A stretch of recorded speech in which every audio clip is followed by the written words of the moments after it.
This is Ikaruga, released in Japanese arcades in 2001. But its history starts long before. Ikaruga was made by Treasure, a studio founded by veterans who left Konami because they were tired of making sequels. Treasure wanted pure originality, and boy did they deliver. This game is the spiritual successor to their earlier masterpiece, Radiant Silvergun. The title Ikaruga is the name of the Japanese grosbeak, a type of bird whose kanji literally translates to mottled dove, a perfect visual representation of the game's famous black and white theme. At the core of Ikaruga is the polarity system.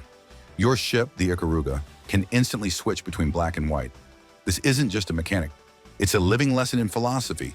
When you match the color of incoming bullets, you enter a passive yin state, you absorb them, surviving certain death and charging your powerful homing laser. But to deal serious damage and destroy targets fast, you must switch to the opposite color, entering the aggressive yang state. If you get hit by an opposite colored bullet, you die instantly. The game forces you to constantly find equilibrium between passive defense and active offense. It's less a test of dodging and more a high-speed puzzle of managing bullet colors. Ikaruga's scoring system demands perfection. It's all about chaining. To score big, you must destroy 3 enemies of the same color in a row.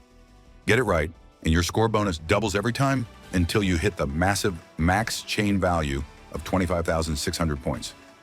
The developers intentionally made the optimal scoring routes non-obvious to ensure players had to memorize and execute perfect paths. Need a real challenge? Try the Bullet Eater mode, where you can't fire at all. You must clear the game purely by absorbing bullets. The development team included Masato Maegawa as producer, Hiroshi Yuchi serving dual roles as director and composer, Yasushi Suzuki as designer, and Atsutomo Nakagawa as programmer. Development was conducted with a small team, with director Yuchi initiating the project during his off hours. By the project's conclusion, 5 Treasure staff members were involved, supplemented by 3 support staff from G-Rev Hours. The game ran on the Sega Naomi arcade system, but was later ported to home consoles. The Japanese Dreamcast version contained live mixed music, meaning the soundtrack dynamically changed tempo and volume to match the on-screen chaos. Later ports, like the GameCube version, lost this key dynamic feature, instead playing the music as a static CD track. Ikaruga has been hailed as one of the best shoot-'em-ups ever made, but critics also warned that its punishing difficulty demands memorization and patience. If you want a shooter that challenges your reflexes, your planning, and even your philosophy, Ikaruga remains the gold standard. Do you want to take on the challenge of Ikaruga? Then check out Technoparrot. It's the tool for the job. Technoparrot is an arcade emulator that supports arcade classics like Ikaruga. What are you waiting for?